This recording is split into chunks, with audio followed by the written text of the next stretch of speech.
60%, 70%, 80%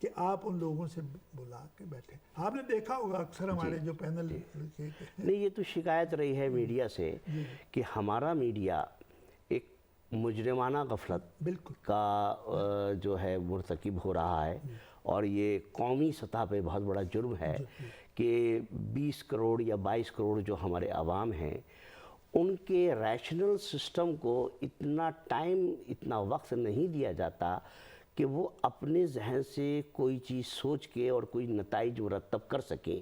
اس لیے کہ میڈیا آج انہیں جو کچھ بتا رہا ہوتا ہے وہ شام 6 بجے سے بتانا شروع کرتا ہے رات 11-12 بجے تک، اور اس کے بعد لوگ سو جاتے ہیں، صبح کام پہ جاتے ہیں، شام میں آتے ہیں تو میڈیا ان کے سامنے ایک نئی چیز لے کر آ رہا ہوتا ہے. تو ان کو اتنا موقع نہیں مل رہا ہوتا کہ وہ اپنے ریشنل سسٹم کو استعمال کر کے جو گزری ہوئی چیز ہے کم از کم اس کو انالائز کر کے کسی اپنے طور پہ کسی نتیجے پر پہنچ سکے. تو یہ تو ایک طرح کی کریمنگ ہو گئی. دیکھیے جو 2 فریزز آپ نے استعمال کیے بڑی کی بات ہے. ایک تو یہ کہ ریشنل سسٹم کہ منطقی طور پہ آج بھی میں کہتا ہوں کہ چلیے شاید ہمیں کوئی واضح حل نظر نہ آئے لیکن کم از کم ہم مل جل کے اجتماعی طور پہ ایک منطقی نقطہ نظر سے اس بات کا تجزیہ تو یہ کریں کہ مسائل کیا ہیں اور پھر اس کا حل کیا ہے. اور یہ پھر وہی مائنڈ سیٹ والی بات بیچ میں آ جاتی ہے کہ آپ کس انداز سے کس طرح سوچتے. اور یہ اب دیکھیے نا مجرمانہ غفلت تو بہت سے طبقوں پہ، لیکن میڈیا جو ہے میڈیا کا تو ایک یہ بڑی ذمہ داری بنتی ہے کہ تعلیم کے لیے لوگوں کو دیکھیے ریاست کے جو 4 ستون ہوتے ہیں اس میں سب سے اہم ستون میڈیا، آزاد میڈیا ہوتا ہے. اچھا ڈاکٹر صاحب، ہم قاعدے چونکہ بنیادی طور پہ تو آپ ایک سائنٹسٹ ہیں، ریسرچ سائنٹسٹ ہیں، اور آپ کا جینیٹک انجینئرنگ اور بائیو ٹیکنالوجی میں بہت آپ کا تقریباً 40-50 سال کا عرصہ میں سمجھتا ہوں آپ کا اس کام میں. 50 برس ہونے والے، مجھے پی ایچ ڈی ختم کیے ہوئے تحقیقی کام آپ کا سلسلہ چل رہا ہے. قاعدے سے تو ہمیں آپ وہیں سے بات شروع کرنی چاہیے تھی، لیکن ہم ادب کی راہ کی طرف چل پڑے. تو ہمارے قاری جو ناظرین ہیں ان کی دلچسپی کے لیے آپ اپنا ایریا آف ریسرچ بتائیے کہ آپ کی جو ریسرچ تھی اسپیسیفک وہ کس ایریا میں تھی، اور ذرا اس کی کیا آپ نے مطلب کیوں اس میدان کو چنا آپ نے. میری ساری ریسرچ پی ایچ ڈی اور پی ایچ ڈی کے بعد بھی یہاں بھی کینیڈا میں بھی ایک ییسٹ ہے، اس کا نام فشن ییسٹ، اسے اس لیے کہتے ہیں کہ وہ تقسیم ہوتی ہے فشن سے. اس پہ میں نے کام کیا، اور اس میں ایک مثبت بات یہ تھی کہ جب میں نے اس پہ کام شروع کیا تھا تو دنیا میں صرف 5-6 لوگ تھے جو اس میدان میں کام کر رہے تھے. اس لیے میں اس کے ساتھ مستقل وابستہ رہا. یعنی یوں سمجھیے کہ 63 مطلب آپ یوں کہیں کہ وہ ریسرچ پائنیئر ریسرچ تھی. جی پائنیئر. تو 63 سے لے کے 89 تک 26 برس میں نے اسی ییسٹ پہ کام کیا. اچھا، اور ڈی این اے ریپیئر پہ کام کیا اور میوٹیشن پہ کام کیا. اور یعنی لائٹر موڈ میں کہتا ہوں کہ ایچ جے ملر جو ہیں جنہوں نے یہ ثابت کیا تھا کہ ایکس رے سے بھی میوٹیشن ہوتی ہے. میری جو پروفیسر تھی انہوں نے جنگ کے زمانے میں یہ کام کیا تھا کہ کیمیکلز جو ہیں اس سے بھی میوٹیشن پیدا ہوتی ہے کیونکہ وہ نائٹروجن میں. تو ملر جو ہیں سب لوگوں کو، خواتین و حضرات کی بجائے فیلو میوٹنٹس کہا کرتے ہیں کہ ہم سب میوٹنٹس ہیں، ہم سب کا ڈی این اے ہے، ہم سب کے ڈی این اے کی ایک ساخت ہے، وہ بنیاد بنتی ہے ان کریکٹرز کی. پھر اس کے ساتھ ہی ساتھ جینیٹکس میں یعنی وہ پورا جو یہ اس کا ہیریڈیٹی کا نام آتا ہے، بچہ پیدا ہوتا ہے تو کہتے ہیں اس کی شکل کس سے ملتی ہے، یہ والد کے اس کے. تو اب یہ ہوا جی کہ اس میں 2 باتیں میرے ذہن میں تھیں. وہ تو ایک تو خیر میں ریسرچ تو کرتا ہی تھا، لیکن مجھے 1980 سے ہی یہ خواہش بڑی شدید تھی اور یہ پوری زندگی میں میرا تھا کہ میں کوئی بھی ایسا کام اگر کر سکوں کہ جس سے پاکستان کا فائدہ ہو تو وہ میرے لیے اس بہت بڑی ترجیح، ہائی پرائیورٹی. تو پھر میں 1981 میں اور میرے کچھ اور دوست ہم پاکستان گئے اور فیصل آباد میں ہم نے اس پہ ایک پورا کورس پڑھایا، جینیٹک انجینئرنگ پہ، بائیو ٹیکنالوجی پہ. اور اب پاکستان لیکن آپ نے یہ کورس پڑھے لکھے لوگوں کو پڑھایا ہوگا، سائنسدانوں کو پڑھایا ہوگا، ڈاکٹروں کو پڑھایا ہوگا. آپ ایک غلطی کر گئے، آپ کو یہ کورس ہمارے مولوی حضرات کو ہی پڑھانا تھا. ریزن اس کا یہ ہے کہ پوری دنیا میں فرانزک سائنس جو ہے وہ بہت ڈیولپ ہو چکی ہے، اور اب جرائم میں ڈی این اے جو ہے اس کو ایک شہادت کے طور پہ تسلیم کیا جاتا ہے. پوری دنیا کی عدالتیں جو ہیں وہ تسلیم کرتی ہیں اس کو، اور اس کی ڈی این اے کی شناخت کی بنیاد پر مجرم کا فیصلہ ہو جاتا ہے، مجرم کی شناخت ہو جاتی ہے. ہمارے ملک کے اندر آپ کو پتہ ہے کہ زنا بالجبر کے واقعات کافی عام ہیں، اور اس قسم کے کیسز کے اندر پاکستان میں ایک اسلامی شرعی کونسل ہے جس کے چیئرمین نے میڈیا پر یہ بالکل اعلان کیا کہ ہم زنا بالجبر کے کیس میں ڈی این اے کو شرعی شہادت نہیں مانتے. تو یہ آپ بتائیے کہ یہ کتنا بڑا ایک المیہ ہے. تو اس پہ اگر آپ کچھ روشنی ڈالیں. جو بڑا مشکل بھی سوال ہے، میں اس کا جواب دیتا ہوں. جیسے بھی دنیا میں دیکھیں، اکثر مجھے دوستوں سے یہ بات ہوتی ہے کہ دنیا وہ اب آج وہ نہیں ہے جو 1400 برس پہلے تھی. ٹھیک ہے. آج کی دنیا اس دنیا سے بہت مختلف. جی ٹھیک ہے. بہت سی باتیں ایسی ہیں، اور وہ جو تجدید کی بات کرتے ہیں آپ کے، اس میں یہ آپ چاہیے تو اس میں چیزوں کو نئی روشنی میں چیزوں کو موڈیفائی کر. اچھا، اب اگر ایک طبقہ کوئی ایسا ہے کہ جو اس بات پہ مصر ہے کہ ہمیں تو جو چیز ہم نے ایک دفعہ مان لی، اس کے بعد یہ جو اس میں سارا سلسلہ تبدیلی کے ساتھ نئی سوچ لانے کا ہے، یعنی یہ تو دنیا میں کہیں بھی ڈی این اے ایویڈنس تو نہیں ہوتا تھا پہلے جب اس سائنس کے ڈیولپ ہونے سے. تو میں سمجھتا ہوں یہ بڑی افسوس کی بات ہے. اس جو میرے سوال کا سب سے بہتر جواب آپ ہی دے سکتے ہیں، کیونکہ ڈی این اے جو ہے وہ بایولوجیکل ریسرچ میں ایک بریک تھرو تھا، اور آپ کے زمانے میں بریک تھرو تھا، اور اس کی بہت امپلیکیشنز ہیں. اور اب تو یہ بہت زیادہ ڈیولپ ہو گیا. اب تو D N A encode کتابیں لوگوں نے لکھی ہیں، بہت ہی واضح صورتیں سامنے آئی ہیں. میں نے مذہب کے حوالے سے ایتھکس پہ بہت سارے پرچے بھی لکھے. مثلا کلوننگ پہ بھی بات ہوتی ہے، ابارشن تو خیر ایک عام وہ بات ہے. اچھا، یہ جو مرسی کلنگ، یوتھینیزیا وغیرہ. تو میں تو اس میں صرف ایک ہی بات، اگر یہ ممکن ہے تو میں نے ہمیشہ یہ تجویز کیا کہ سب سے بہتر صورت یہ ہے کہ مذہب کے لوگ، مذہبی اسکالر جو بھی ان سے آپ کہیں، اور سائنسدان ایک پلیٹ فارم پہ بیٹھ کے ایک دوسرے سے گفتگو کریں اور ایک دوسرے کے نقطۂ نظر کو سمجھنے کی کوشش کریں. میں تھوڑا سا آپ تو اس سے واقف ہوں گے ہٹ کے کہ جب یہ کیبیک کی علیحدگی کا وقت تھا، میں یہاں تھا، تو اس وقت خوبی اس معاشرے کی یہ تھی کہ ٹروڈو اور رینی لیویک دونوں ایک ہی وقت میں ٹیلی ویژن پہ بیٹھ کے. اچھا، آپ کو یہ تو پتا کہ ہمارے ملکوں میں تو اس طرح کی اپروچ نہیں ہوتی. وہ ہے لیک آف ٹالرنس، کہ آپ کسی دوسرے کے نقطۂ نظر کو سننے کے لیے تیار نہیں. باقی جہاں تک انصاف کا تعلق ہے، وہ تو یہی ہے کہ جو مظلوم ہے، جیسے ریپ کی آپ نے مثال دی، کہ اس کو بیسٹ پاسبل ایویڈنس جو ہو سکتا ہے. اور پھر ہمارے یہاں جو بلاسٹ ہوتے ہیں، ہم اس کو بڑا منطقی طریقے سے اس کو اگر آپ سمجھنے کی کوشش کریں کہ ایک ریپ ہو رہا ہے، تو ریپ جب ہو رہا ہے تو اس میں کہاں سے 4 آدمی عینی شاہد وہاں پہ موجود ہوں، اور وہ جو فقہ کا مسئلہ بیان کرتے ہیں کہ وہ اس طرح سے دیکھیں جیسے کہ سرمے دانی میں سلائی جو ہے وہ ڈال کے سرما نکالا جاتا ہے، اس طرح کی انالوجی استعمال کی جاتی ہے.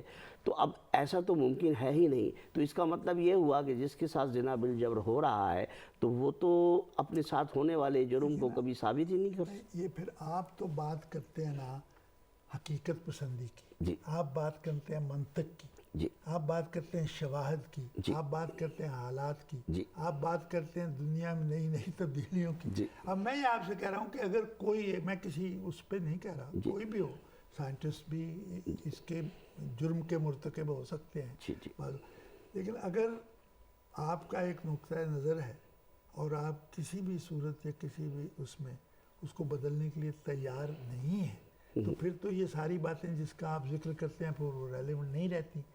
اب یہ پھر کسی حد تک جو اسٹیٹ کی ذمہ داری اس میں آتی ہے یا جو چیزیں انہیں کرنی ہیں وہ بھی اس میں آنی چاہیے، اور اسٹیٹ کو بھی سمجھنا چاہیے کہ کس کا کیا ڈومین ہے، اور کیا کون کس حد تک. دیکھیں ایک بات ہے، اس کو ہم ثابت، میری یہ ایک موقف رہا ہے زندگی بھر کہ سچ اور جھوٹ بڑا واضح فرق ہوتا ہے، غلط اور صحیح میں بڑا واضح فرق ہوتا ہے، کہ آپ دیکھ کے کسی صورتحال کو یہ کہہ سکتے ہیں کہ یہ غلط یہ صحیح ہے. اچھا ڈاکٹر صاحب، میں آپ کی یہاں قطع کلامی کر رہا ہوں. آپ بہت زیادہ انوویٹو رہے ہیں اور ہمیشہ اچھوتے خیالات، بالکل نئے نئے آئیڈیاز لے کے ہمیشہ آتے رہے ہیں. خاص طور پہ آپ کی جو تحقیقی میدان ہے اس کے اندر بھی میں نے آپ کے بارے میں ریسرچ کی تو مجھے معلوم ہوا. اور آپ جب آپ نے لیبارٹری چھوڑی اور اب آپ جب سوشلائز ہوئے، جب آپ پبلک میں آئے اور جب آپ نے سوسائٹی کو واپس دینا شروع کیا، تو آپ اپنی جب سوشل رسپانسبلٹی، جس کو میں کہوں گا کہ جب آپ پورا کرنے کا وقت آیا، تو آپ بڑے اچھوتے خیالات کے ساتھ، بڑے انوویٹیو آئیڈیاز کے ساتھ میدان میں آئے. آپ نے پاکستان میں سب سے پہلے سائنسی اوپن ہاؤسز کا نظریہ پیش کیا تھا، تو ذرا اس کا احوال کچھ بیان کیجیے. اس میں یہ تھا جی، دو باتیں ہیں. دوسری بات بھی آپ سے کہہ دوں گا، وہ بہت سی ایسی باتیں ہیں جو میں تجویز کرتا ہوں پھر اس پہ عمل نہیں ہوتا. اس کی کوئی بات نہیں ہے، لیکن میں اپنے طور پہ دیکھیے، اوپن ہاؤسز کا کانسیپٹ یہ تھا کہ کینیڈا میں خصوصی طور پہ، پاکستان میں تو صورتحال مختلف ہے، بہت سے لوگ ٹیکس نہیں دے رہے یا دیتے ہیں، کہ یہاں تو یہ تھا کہ جو جتنی بھی تحقیق ہوتی ہے وہ ٹیکس پیئر اس کے لیے آپ کو، یعنی وہ سارے وسائل مہیا کر. تو اس لیے ان کو یہ حق پہنچتا ہے کہ وہ آ کے آپ سے پوچھیں کہ آپ کیا کام کر رہے ہیں. مثلا ہمارے ملک میں زراعت ایک بہت بڑا اہم، پاکستان ایگریکلچر ریسرچ کونسل وہاں پہ لوگ آ کے پوچھتے ہیں کہ بھائی گندم کی پیداوار میں کچھ اضافہ ہوا یا نہیں ہوا، یا کپاس کے لیے ایک صاحب نے ایک ویرائٹی بنائی تھی نایاب 78، اب ان کا انتقال ہو گیا، لیکن اس سے بہت مالی طور پہ لوگوں نے فائدہ اٹھایا. تو پھر وہ نظر آتا ہے. بلکہ میں تو اب بھی ہم یہ کوشش کرتے ہیں اکیڈمی کی ضرورت سے کہ سائنسسٹ عوام کو یہ بتائیں کہ انہوں نے وہ کون سا کام کیا ہے، ٹھیک ہے، کہ کیا کام کیا، اس کی افادیت کیا ہے. تو اوپن ہاؤسز میں تو یہی تھا کہ لوگ آئیں، پڑھے لکھے لوگ ہوں، ان پڑھ لوگ ہوں، طالب علم ہوں، ینگ لوگ آئیں، پوچھیں، سوال کریں، اپنے مسائل بیان کریں. اچھا، اور انوویشن پہ ہی میں نے 1993 میں چونکہ فیصل آباد بہت جاتا تھا، اور فیصل آباد میں زراعتی جو تحقیقی اداروں کی ایک بھرپور، تو میں نے اس وقت 93 میں اخبارات میں بھی سب ہوا کہ سائنس سٹی اس کو بنا دیا. سائنس سٹی کا ایک کانسیپٹ ہے جو دنیا بھر میں ہو رہا ہے. لیکن حضرت جو بات، اب میں اسے کیسے کہوں کہ نہیں، آپ نے تو سائنسی شہروں کے ساتھ ساتھ تحقیقی پارکوں کے قیام کا نظریہ بھی پیش کیا تھا. اچھا، بات یہ ہے کہ اس کی بنیادی جو بات جو آپ بھی کرتے ہیں، سب لوگ کرتے ہیں، وہ یہ کہ مجھے ایک دفعہ بی بی سی والوں نے ایک سوال پوچھا کہ جی آپ یہ جی ایم او جو کراپس ہیں اس کے حق میں ہیں یا خلاف ہیں. تو میں نے ان سے یہ کہا کہ میں ہر اس بات کے حق میں ہوں جو پاکستان کے لیے فائدہ مند ہو. میرا بنیادی موقف تھا. اب اس میں سائنس پارک کی آپ بات کریں، آپ شہروں کی بات کریں، آپ افراد کے رول کی بات کریں، جو بھی، لیکن جو آپ کا فوکس ہے وہ مستقل اپنے ملک پہ رہتا ہے، اپنے ملک کے حالات پہ رہتا ہے، اپنے ملک کی سوچ جو ہے اس میں یہ سارا سلسلہ چلتا رہتا ہے. اچھا ڈاکٹر صاحب، چونکہ آپ ادب سے بہت زیادہ وابستہ ہیں، اور ابھی آپ نے کہا تھا کہ بھئی جس نے علامہ اقبال کو نہیں پڑھا، یا جس نے فیض کو نہیں پڑھا، یا جس نے غالب کو نہیں پڑھا، تو سمجھو وہ پیدا ہی نہیں ہوا. اور آپ علامہ اقبال کی جو فکر اور فلسفہ ہے اس سے زیادہ متاثر بھی مجھے نظر آتے ہیں. تو آپ نے اس فلسفے علامہ اقبال کا جو ہے کہ جی ہر فرد ہے ملت کے مقدر کا ستارہ، اس فلسفی سے متاثر ہو کر آپ نے ایک نان گورنمنٹل انڈیویجولز NGIs کا جو آپ نے ایک کنسیپٹ، ایک نظریہ پیش کیا. تو اس کو تو خیر قومی سطح پر بڑی جو پذیرائی ملی تھی جب یہ پہلی دفعہ آپ نے نظریہ پیش کیا، تو ہم چاہیں گے کہ ہمارے ناظرین کو آپ یہ، کیونکہ ہمارے ناظرین کو این جی اوز کے بارے میں تو بہت اچھی طرح پتہ ہے، لیکن این جی آئیز کے بارے میں، نان گورنمنٹل انڈیویجولز کے بارے میں نہیں معلوم، تو ذرا اس کے بارے میں آپ اس میں میری ساری سوچ کی بنیاد، جی جیسے میں نے آپ سے پہلے کہا تھا کہ پاکستان کی فلاح و بہبود پہ فوکس ہوتی ہے اور سوچ بھی ہے. جی اچھا، ایک تو سائنس کے حوالے سے یہ بات میں بھول نہ جاؤں، میں اکثر کہتا ہوں یہاں تو سامعین آپ کے ناظرین نہیں، جب میں بچوں اور بچیوں سے بات کرتا ہوں جی تو میں ان سے کہتا ہوں کہ میں آپ کو چیلنج کر رہا ہوں جی کہ آپ مجھے زندگی کا کوئی پہلو بتا دیں جی ٹھیک جس ہے، میں سائنس انوالو نہیں، نہ ہو. جی بالکل، میں آپ کو انعام دوں گا اگر آپ اس کا کوئی کوئی جواب. اچھا، لیکن اس کے ساتھ یہ جو حیات سے لے کے موت تک ہر ہر چیز. چیز میں، خواہ وہ مرض ہے خواہ وہ جی ماحول. جی اچھا، جی جی لیکن اس کے ساتھ ہی ساتھ یہ جو این جی آئی کی آپ بات کرتے ہیں وہ یہ کہ مجھے، جیسے میں نے آپ سے کہا کہ 1947 12 برس کی عمر سے سوچی، تو میں اکثر میرے ذہن میں ایک سوال رہتا ہے کہ کون سا ایسا سٹیپ ہے یا قدم ہے، کوشش ہے یا کاوش ہے جس سے اس ملک میں بہتری ہو سکتی ہے. تو مجھے ٹوکیو جاپان سے ایک دعوت نامہ آیا تھا، وہ بات طویل ہو جائے گی، لیکن بہرحال بھوٹان میں وہ نیشنل گروس ہیپینس کو میئر کرتے ہیں کہ بھائی کتنے لوگ. یہ بتائیے ہمارے ہم چاہتے ہیں ہمارے ناظرین بڑی مزے کی بات ہے. جی ایک چھوٹا سا ملک ہے بھوٹان کے بادشاہ نے کہا جی کہ مجھے جی ٹی پی اے سے دلچسپی، جی ڈی پی سے دلچسپی نہیں ہے. میں یہ چاہتا ہوں کہ اس ملک میں کتنے لوگ خوش ہیں، جی اور اس کو وہ کہتے ہیں gross national happiness, gross national happiness. اور اس پہ انہوں نے باقاعدہ بڑے مقالے لکھے. میری بات بھی ان سے ہوئی، میں نے اس سے کہا، تو میں اس پہ سوچنا شروع کیا کہ یہ کیا صورت ہے. پھر دوسری بات یہ جو این جی آئی کی آپ بات کرتے ہیں، اور یہ میں یہاں بھی سوال اٹھا کینیڈا میں بھی. آپ دیکھیے کسی بھی ملک میں، کسی بھی معاشرے میں ایک تکون ہوتی ہے، فنکشنل تکون سے، اس میں حکومت، اس میں این جی اوز، اور اس میں باقی لوگ. اب کوئی ٹائٹل بہتر بھی ہو سکتا تھا، لیکن میں نے گورنمنٹ این جی اوز کے ساتھ این جی آئی سمجھا کہ اس مطابق کہ لوگوں کو بھی. اچھا، اقبال علامہ صاحب کی شعر اور یا فراز کے اپنے سے کوئی شمع، یہ ساری باتیں تو ہیں، لیکن یہ امریکہ میں جا کے آپ لوگوں کو شاید مشکل پڑے، لیکن این جی آئی کی بات ان کی سمجھ میں بھی آتی ہے. کینیڈا کے لوگوں کو بھی سمجھے کہ این جی آئی کون ہے.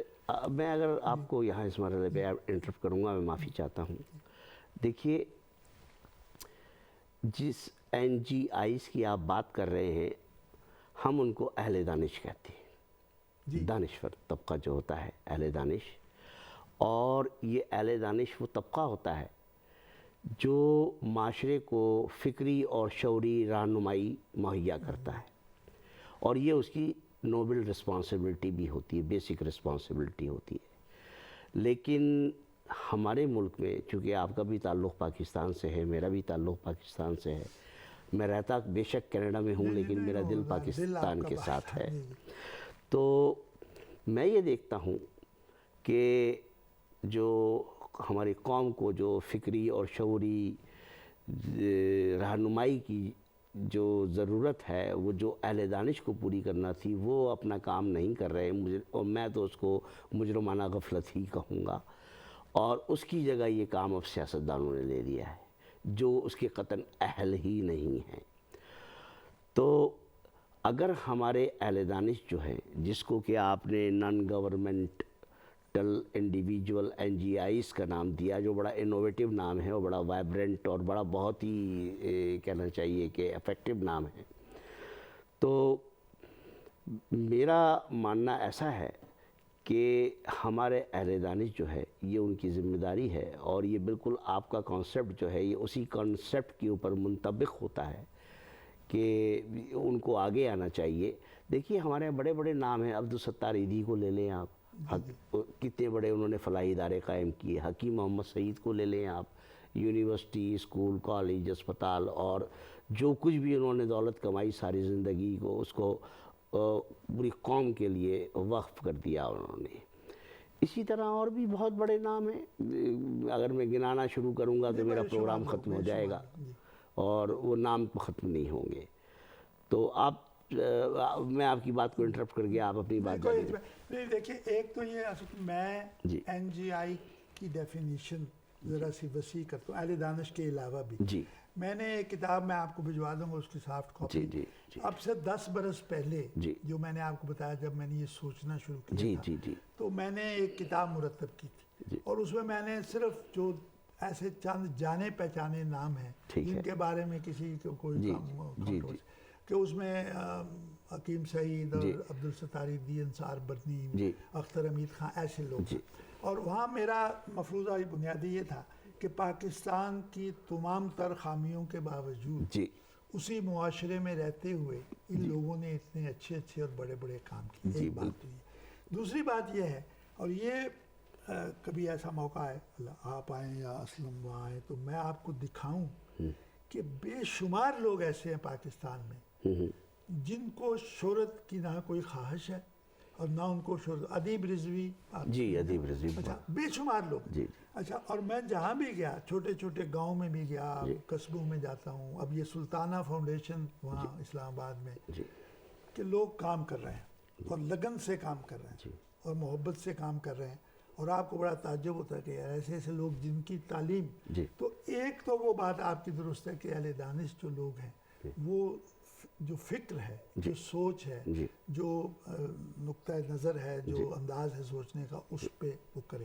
لیکن اس کے علاوہ بھی دیکھیے, میرے لیے تو میں کہتے ہیں نا, تو میں تو لوگوں سے کہتا ہوں کہ اگر آپ اپنے گھر میں رہتے ہوئے اپنی گلی کو صاف کرنے میں کوئی حصہ لیں تب بھی آپ کو میں این جی آئی. جی بالکل, کوئی شک کی بات. اور آپ لوگ مجھ سے کہیں کہ صاحب ڈاکٹر صاحب ہم کیا کریں گے, آپ کو جو جی چاہے آپ کریں, لیکن کوئی مثبت کام کریں. ایک بات. اور دوسری اہم بات یہ ہے, اس لیے آپ سے اور اپنے دوستوں سے جو ملاقات ہوئی, اس سے میں بڑا نہیں, میں آپ کی بات سے ڈاکٹر صاحب بالکل سہمت ہوں, مطلب میں ایگری کرتا ہوں. میں نے تو اہل دانش کی بات کی تھی تو وہ ایک چھوٹی ٹرمینالوجی تھی, لیکن آپ نے اس کا ہورائزن بڑھا دیا. آپ نے جب ان کو اب کیونکہ ایسے بھی انڈیویجول ہیں جن کو اہل دانش میں شمار نہیں کیا جائے گا, لیکن اگر ان کا کام آپ دیکھیں تو انہوں نے دانش مندوں کو پیچھے چھوڑ دیا. جیسے میں آپ کو ایک مثال دیتا ہوں, کراچی میں ایک کھانا گھر کے نام سے ہے, ایک خاتون ہے جو 3 روپے میں کھانا جو ہے وہ دیتی ہیں, اور اس 3 روپے کا کھانا جو ہے اگر بازار میں خریدا جائے تو وہ کم از کم 30 روپے کا کھانا ہوگا. ان خاتون سے جب سوال کیا گیا کہ آپ یہ 3 روپے بھی کیوں لیتی ہیں, تو انہوں نے کہا کہ یہ میں اس لیے لیتی ہوں کہ لوگوں کی عزت نفس جو ہے وہ مجروح نہ ہو, لوگوں کو یہ احساس ہو کہ ہم جو لے رہے ہیں وہ خیرات نہیں ہے بلکہ ہم نے اس کو کچھ پیسوں کی عوض لیا ہے. تو اب وہ دیکھیے, وہ بے شک ان کے پاس کوئی ہو سکتا ہے کہ یونیورسٹی کی ڈگری نہ ہو, لیکن وہ اہل دانش سے بہت آگے ہیں. وہ تو وہی آپ کی بات جو آپ نے کی ٹی وی کے لیے, آپ لوگوں کے لیے ایک ریسرچ پروجیکٹ جو میرے ذہن میں عرصے سے ہے کہ ان لوگوں کو آئیڈینٹیفائی کیا جائے جو, اور میں جب چونکہ مستقل ڈھونڈتا رہتا ہوں, کبھی ٹی وی پہ دیکھتا ہوں کچھ خواتین, مسرت ایک خاتون تھی وہاں, ایک وہ ماسٹر ایوب کی تو الجزیرہ والوں نے 30 برس سے وہ آدمی ایک میدان میں بچوں کو مفت پڑھا رہا ہے. اور اس نے کہا, وہاں آگاہی ایوارڈز تھے, میں اس میں تھا, تو اس نے کہا جی میں اپنی تمام تر آمدنی کو 3 حصوں میں بانٹتا ہوں, ایک اپنے لیے, ایک اپنی فیملی کے لیے, اور ایک ان بچوں کے لیے. تو آپ کو تعجب شاید نہ بھی ہو کیونکہ آپ جانتے ہیں کہ ہماری تو اتنے بے شمار لوگ ہیں. اور میں تو یہ کہتا ہوں کہ جو شخص پھل کی ریڑھی لگاتا ہے, اگر وہ صاف ستھرا پھل بیچ رہا ہے اور ایمانداری سے کما رہا ہے تو وہ بھی این جی آئی ہے. اور میں ایک بات آپ کے پروگرام سے کہنا بڑا ضروری, کہ وہ میں نے اس دن بھی کہی تھی کہ پاکستان کے مسائل کا حل بتائیں. میں نے کہا 1 منٹ میں حل یہ ہے کہ کل صبح جب سورج طلوع ہو تو ہر پاکستانی اپنا اپنا کام ایمانداری سے شروع کر دے. اب بتائیے اس میں کیا دقت ہے؟ کوئی دقت نہیں, اور کسی دوسرے کے کام میں مداخلت نہ کرے تاکہ وہ پھر اس میں. تو اچھا, اس لیے یہ جو بات آپ کہہ رہے ہیں نا, اگر میڈیا پاکستان میں, اور میں چاہوں گا کہ آپ کا اسلم بھائی ان کے اثر و رسوخ سے, اگر میڈیا میں کوئی ایک چینل یہ ذمہ داری قبول کرے کہ ہمیں بیٹھ کے اپنے مسائل پہ سوچنا ہے, اور ہمیں دیکھیے ہم نے جو کچھ کیا عجیب و غریب سلسلہ رہا ہے.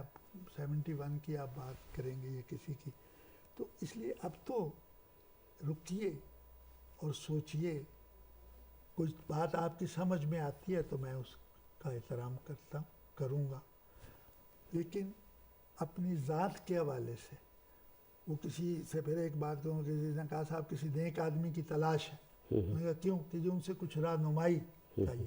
تو انہوں نے کہا یہ بتائیے کہ اس وقت آپ میں اور نیکی میں کیا چیز حائل ہے؟ زبردست آپ بات نیکی ہو. کیجیے، آپ کو کوئی منع نہیں کرے. تو اس لیے میرے اور یہ باہر کے ملکوں میں جی یہ بہت مقبول ہوا. ڈاکٹر صاحب، آپ کی جو اب تک کی باتیں ہیں ان سے ایک چیز تو بالکل واضح ہو کے سامنے آ گئی کہ آپ بہت ہی پیسمسٹک اور چیزوں کو، یعنی گلاس کو آدھا بھرا ہوا دیکھنے والے لوگوں میں سے ہیں. آپ یہ نہیں کہتے کہ گلاس آدھا خالی ہے، اور یہ ایک بڑی اچھی بات ہے. حالانکہ دیکھیے، علامہ اقبال جو ہے وہ ایک بڑے مشہور شاعر تھے، فلسفی بھی تھے، اور انہوں نے فلسفے کی جو مختلف جہتیں ہیں وہ بیان کی. آپ جیسے پڑھے لکھے ذہین لوگوں نے ہر فرد ہے ملت کے مقدر کا ستارہ سے انسپریشن لے کے آپ نے نان گورنمنٹ انڈیویجول کا کانسیپٹ ڈیولپ کیا. لیکن کچھ بدبخت ایسے بھی نکلے کہ انہوں نے علامہ اقبال کا جو فلسفہ تھا کہ جدا ہو دی سیاست سے رہ جاتی ہے چنگیزی، اس فلسفے پہ اتنی شدت سے عمل کیا کہ گزشتہ 69 سال سے دین کو سیاست میں آمیزش کر کے پورے پاکستان کو خون میں نہلا دیا انہوں نے. اور آپ تو ڈاکٹر صاحب چونکہ آپ کو 50 سال پی ایچ ڈی کیے ہوئے ہو گئے، ان 50 سالوں میں 30 سال آپ مغربی دنیا میں بھی رہے ہیں، اور آپ نے کچھ عرصہ سعودی عرب میں بھی گزارا ہے آپ نے، تو اور آپ نے اپنی آنکھوں سے دیکھا ہے کہ دنیا کے جتنے بھی ترقی یافتہ ممالک ہیں ان میں ریاست جو ہے اس میں مذہب اور ریاست کا تعلق ایک جداگانہ حیثیت سے ہے کہ مذہب کا کام عقیدے کے ساتھ جڑا ہوا ہے اور ریاست کا کام عوام کی فلاح بہبود، یعنی مذہب اور ریاست علیحدہ علیحدہ ہے. تو ہم یہ دیکھتے ہیں کہ علامہ اقبال کے جو فلسفہ تھا اس کا غلط استعمال، جیسے کہ ایک چھری ہے، آپ چھری سے آپ سبزی بھی کاٹ سکتے ہیں اور قتل بھی کر سکتے ہیں. آپ نے چھری سے سبزی کاٹنے یا پھل کاٹنے کا کام لیا، آپ نے این جی آئیز کا جو ایک کانسیپٹ ہے وہ ڈیولپ کیا، اور دوسرے لوگوں نے دین کو سیاست میں شامل کر کے اور خون ریزی کی. تو آپ مجھے بتائیں کہ کیا پاکستان میں مذہب اور ریاست کا باہمی ملاپ جو ہے ایک ناکام خونی تجربہ نہیں ہے؟ یقیناً ہے جی. میں دیکھیں، بات یہ ہے کہ آپ نے جو ذکر کیا، جی کبھی کبھی مجھے یہ بھی احساس ہوتا ہے، حالانکہ اس میں کوئی انا یا اس کا مسئلہ نہیں، جی جی کہ میں نے اپنی زندگی میں تقریباً 65 ملکوں جی میں گیا، جی اور میں نے ہر سسٹم کو، نظام کو اپنے اعتبار سے، لیکن اب وہ کہتے ہیں کہ پھرتے ہیں میر خار، کوئی پوچھتا نہیں. یہ بھی نہیں ہے. مجھے ستارہ آپ نے یہ سب دیکھیے، آپ نے یہ بڑا کثر نفسی سے کام لیا. آپ نے غلط کہا کہ پھرتے ہیں. آپ کو کینیڈا آئے ہوئے 10 دن نہیں ہوئے، اور اس 10 دن میں ایک دن بھی فارغ نہیں گیا ہے آپ کا. نہیں، وہ بالکل آپ لوگوں کی محبت سے کوئی، میں سے یہ کہہ رہا ہوں کہ آپ بھی، جی میں بھی، جی ہمارے دوست احباب جتنے لوگ ہیں، دیکھیے ہم ویل میننگ لوگ ہیں. جی ایک زمانہ تھا، میں اس تفصیل میں جاتا، کسی نے کہا ڈاکٹر صاحب آپ سینیٹر، میں نے کہا صاحب آپ کو کس نے کہا کہ مجھے سینیٹر بننے کی کوئی خواہش؟ جی دیکھیں، بے شمار لوگ ہیں جو اس ملک سے محبت کرتے ہیں. 65 کی وار کی مثالیں آپ. جی اب بات افسوس کی بات یہ ہے کہ ہم یہ ساری باتیں کرتے ہیں، ہم یہ کہتے ہیں ایسے ہو. جی اب آپ مجھے بتائیے کہ ہم مستقل کہتے ہیں کہ صاحب کرپشن بہت ہے، جی تو میں کہتا ہوں کہ بھائی آپ ذاتی سطح پہ اگر آج یہ طے کر لیں کہ آپ کسی کرپشن میں ملوث نہیں ہوں گے، جی، تو اس میں کیا دقت؟ کوئی دقت نہیں. کوئی دقت ہے؟ بالکل. تو پھر کیا مسئلہ ہے؟ پھر یہ بھی مسئلے کو سمجھیے کہ کیوں ہے. اب باقی ایک مائنورٹی یا کچھ چند لوگ کچھ ایسا کر بھی رہے ہیں تو مجھ پہ کوئی فرض عائد نہیں ہوتا کہ میں ان کی تقلید کروں. جی اس لیے یہ جو باتیں آپ کرتے ہیں مجھے بڑا وہ ہوتی ہے ایموشنلی، کہ بھائی NGI میرا کیا، میں تو زندگی ساری گزر لی، بیشتر حصہ باہر بھی رہ لیا، ملکوں میں سیر کر لی، لیکن میرا بڑا یہ جی چاہتا ہے، آپ کا بھی جی چاہتا ہے کہ یار اس ملک میں کوئی بہتری کی صورت نظر آئے۔ اس میں جو بات آپ نے کہی تھی کہ نظام کو آپ نے لیا، اور پہلے کہا گیا قائد اعظم صاحب کی ذریعے سارا، لیکن افسوس اس بات کا ہے، میں لوگوں سے کہتا ہوں کہ اگر آپ اعداد و شمار پہ جائیں تو پاکستان حکومت میں کتنے لوگ شامل ہوں گے؟ 500، 2000، 5000، باقی 200 ملین لوگ بچے ہوئے ہیں۔ وہ لوگ کیا سوچتے ہیں، کیا کرتے ہیں، کیا کرنا چاہتے ہیں، اس پہ کوئی توجہ نہیں دے رہا، اور وہ لوگ ہیں جو اس سارے عمل میں سفر بھی کر رہے ہیں، تھر پارک پر، یہ سب چیزیں آپ کے سامنے ہیں۔ تو اس لیے بھائی ڈاکٹر صاحب یہ آپ نے تھر پارک کا ذکر کیا، اور مجھے اس سے بڑا کیا کہتے ہیں بڑا ریلیونٹ ایک کویسچن میں آپ سے کرنا چاہتا ہوں، اور آپ کی چونکہ ایکسپرٹیز بھی مالیکولر بائیولوجی، بائیو ٹیکنالوجی اور جینیٹیکل انجینئرنگ سے ہیں، اور دیکھیے ہمارا پاکستان اور انڈیا ایک ساتھ آزاد ہوئے، جو ہمارا پڑوسی ملک ہے انڈیا، اس نے مقامی خام مال اور دستیاب وسائل اور جو مقامی افرادی قوت ہے اس کو استعمال کر کے، جس کو ہم کہتے ہیں انڈیجینس ٹیکنالوجی ڈیولپمنٹ، اس انڈیویجول ٹیکنالوجی ڈیولپمنٹ کے ذریعے انہوں نے اپنے انفراسٹرکچر کو مضبوط کیا، اپنے یہاں انڈسٹریز لگائیں جو انڈیجینس ٹیکنالوجی پہ ڈپینڈ کرتی تھیں۔ اب میں ابھی تک چند سال پہلے تک میں دیکھتا تھا کہ وہ 50 سال پرانی ایمبیسڈر کاروں کے اندر ان کا وزیر اعظم پھرتے تھے، اب کا تو مجھے معلوم نہیں ہے۔ تو انہوں نے انڈیا نے اپنی صنعت اور زراعت کے شعبے میں بہت زبردست ترقی کی اور خود کفالت کا درجہ حاصل کیا، جبکہ ہم ابھی تک امپورٹ پر ہی گزارا کر رہے ہیں۔ تو میرا پوچھنا یہ ہے کہ ہم اب تک یہ مقام کیوں نہیں حاصل کر سکے انڈیجینس ٹیکنالوجی ڈیولپمنٹ کی طرف؟ بات یہ ہے، میں ہندوستان بے شمار دفعے گیا، جی ہندوستان تھے، کبھی دوستوں سے مذاق میں کہتا ہوں کہ میں نے آپ کے ملک کے زیادہ شہر دیکھے ہیں، آپ نے کم دیکھے۔ جی جی انسانی تاریخ میں جی پھر وہ NGI پہ بات آ جاتی ہے جی کہ افراد یا کوئی ایک فرد جی اتنی بڑا اس کا وہ تاریخ کا دھارا بدلنے میں کامیاب ہوتا ہے کہ جب پنڈت جواہر لال نہرو کو امریکہ سے مدد ملتی تھی جی تو اس نے یہ کہا کہ ہمیں آپ 12 جی انڈین انسٹیٹیوٹ آف ٹیکنالوجی دے دیں، اور ہمیں کچھ نہیں چاہیے، ہمیں تیل نہیں چاہیے، آٹا دال چاول شکر نہیں چاہیے، ہم امریکہ کے ساتھ ہاتھ ملاتے ہوئے گندم کی بوریاں دکھاتے تھے، جی جی جی، اور اونٹ کے گلے میں شکریہ امریکہ کا بورڈ لٹکا دیتے تھے۔ اب خود صدر فاروق لغاری یہ سب لوگ کہتے ہیں کہ صاحب اگر یہاں کسی نے یہ نہیں کیا اور پنڈت جواہر لال نہرو نے وہاں کیا، سائنس کے حوالے سے بھی یہی بات ہے، میں کسی کا نام نہیں لوں گا، صرف یہ کہ میں نے ضمیر جعفری صاحب سے کہا کہ مجھے ایک مزاحیہ کتاب لکھنی ہے پاکستان کے سائنس کے جو وزیر تھے ان کی حماقتوں پہ کہہ لیں آپ سیدھا ان پہ لکھ۔ تو تاریخ جو ہے وہ ایک بہت ہی خوفناک حقیقت بن جاتی ہے۔ بالکل بالکل، وقت گزرنے کے ساتھ تاریخ خوفناک حقیقت کی شکل میں سامنے آ میں آپ کے پروگرام سے یہ سوال شاید نہ اٹھاتا، لیکن آپ چونکہ بار بار آتے تھے کہ میں نے اسے یہ کہا کہ صاحب آئیے ہم بیٹھتے ہیں اور یہ کہتے ہیں آپس میں مل کے کہ ہم نے 1947 کے بعد آج تک کتنے صحیح فیصلے کیے، پاکستان نے کتنے صحیح فیصلے کیے کسی بھی حوالے سے، کہ اردو قومی زبان ہوگی، بنگالی نہیں ہوگی، مشرقی پاکستان کے لوگوں کی کوئی اہمیت نہیں آئے گی۔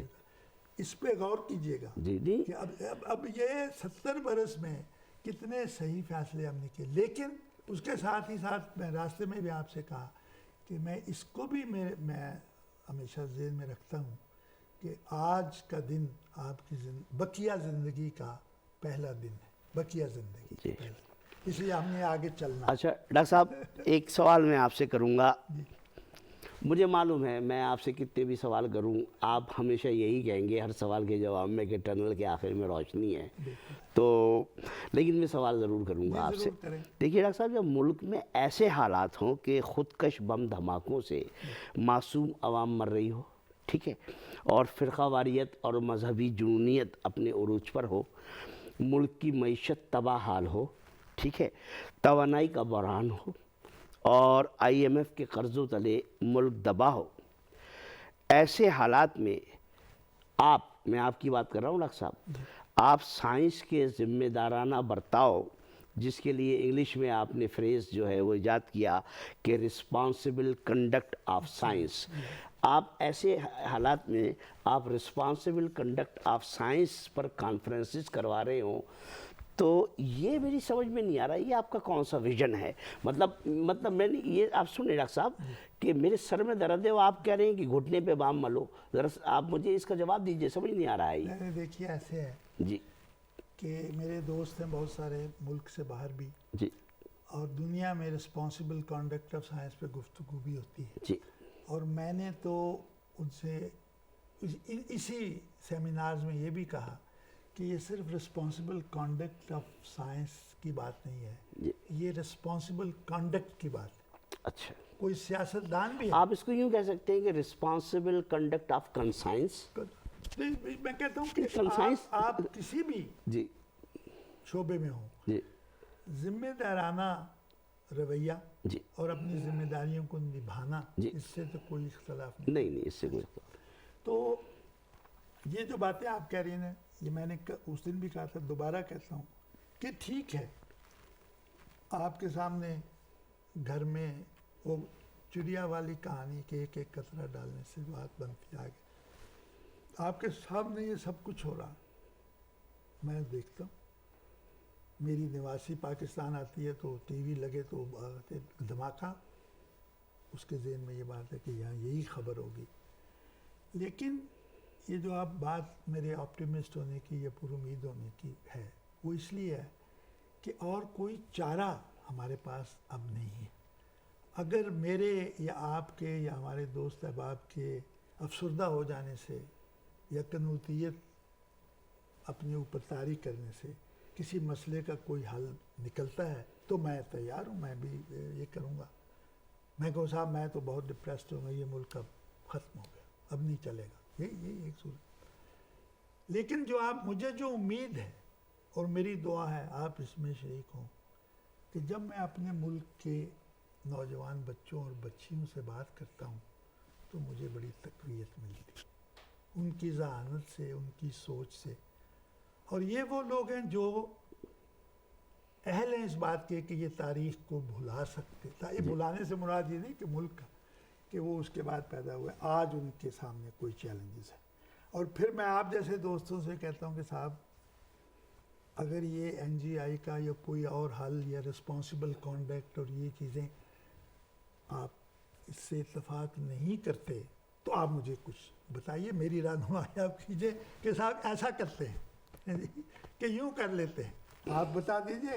یہ یا اسلم یہ اتنے فعال لوگ بیٹھے ہیں جو سب کچھ کرتے ہیں، جن کو بتائیں مجھے کہ صاحب میں کل سے میں بھی کہوں گا نہیں صاحب میں بھی آپ کے ساتھ گریہ زاری میں شریک ہوں، اور صبح اٹھتے ہی میں بھی کہوں گا صاحب یہ کیا۔ وہ شعبہ ہاشمی کبھی مذاق میں کہتا تھا کہ سڑک پہ گرے ہوئے کیلے کے چھلکے سے کوئی آدمی پھسلتا ہے، گرتا ہے تو کہتا ہے یار یہ کیا ملک بنا دیا یہاں پہ۔ تو دیکھیے یہ نہیں ہے، یہی صورت ہے، یہی چلے گا، یہی آگے بڑھیں گے ہم۔ انہی بچوں کو، انہی بچیوں کو آپ کے جیسے پروگراموں سے یہاں بھی جو لوگ رہتے ہیں، اور آپ نے خود کہا جب میں کسی کانفرنس کی صدارت اگر کرتا ہوں تو میں کہتا ہوں یار یہ جو سفارشات کا معاملہ ہے نا، تو آپ کوئی ایسی سفارش یا کوئی ایسی ریکمنڈیشن نہ بتائیے جس پہ آپ نے خود عمل نہیں کرنا۔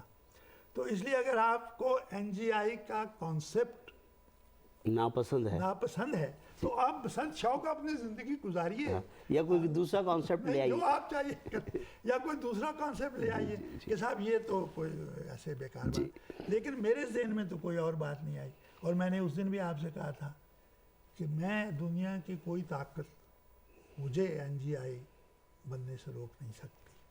I will keep doing what I have decided to do۔ اور میں نے یہ بھی آپ سے کہا تھا کہ کچھ بھی نہیں ہوگا، میں ناکام ہو جاؤں گا، آخر میں یہی ہوگا کے بعد میں کہوں کہ صاحب نہیں ہوا. آپ کے جذبے کو سلام کرتے ہیں کہ 80 سال گزارنے کے باوجود عمر عزیز کے آپ کا ہمت اور جذبہ آج بھی جوان ہے، ہم سے زیادہ جوان ہے.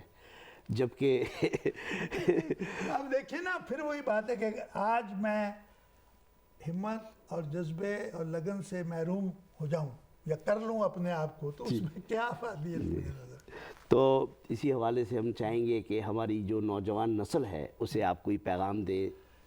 دیکھیے، نوجوان نسل کے لیے میں ہمیشہ ان سے یہ کہتا ہوں کہ آپ کہیں بھی رہتے ہوں، آپ کی شناخت پاکستان، اور میں کہتا ہوں کہ پاکستان ہمارا ہے، ٹھیک، ہمیں اس ملک کو اون کرنا ہے. We must own Pakistan. میں نے یہ بھی اخبارات میں بھی ہر جگہ کہی. اور نوجوان نسل ہماری، یہ میرا دعویٰ ہے کہ دنیا کے کسی بھی ملک سے وہ ذہانت میں، صلاحیت میں کم ہرگز نہیں ہے. میں نے بہت دنیا دیکھی ہے، ان کے اندر جذبہ ہے، جوش ہے، ذہانت ہے کہ وہ اپنی زندگی میں یہ طے کر لیں کہ انہیں کچھ نہ کوئی نہ کوئی مثبت کام ضرور کرنا، کوئی نہ کوئی جو ان کی پسند کا ہو، جو وہ چاہیں، اور وہ ایسا ہو کہ جس میں وطن عزیز کی محبت شامل ہو. ہم پاکستان سے محبت کرتے ہیں. آپ دنیا میں کہیں بھی چلے جائیں، میں جہاں بھی گیا پاکستان ہمیشہ میرے اس میں تھا. ٹھیک ہے، میں نے کبھی بچوں سے یہ بھی کہا کہ اگر آپ کے والدین یا والدہ والد اچھے لوگ نہ ہوں تو آپ انہیں ترک تو نہیں کرتے.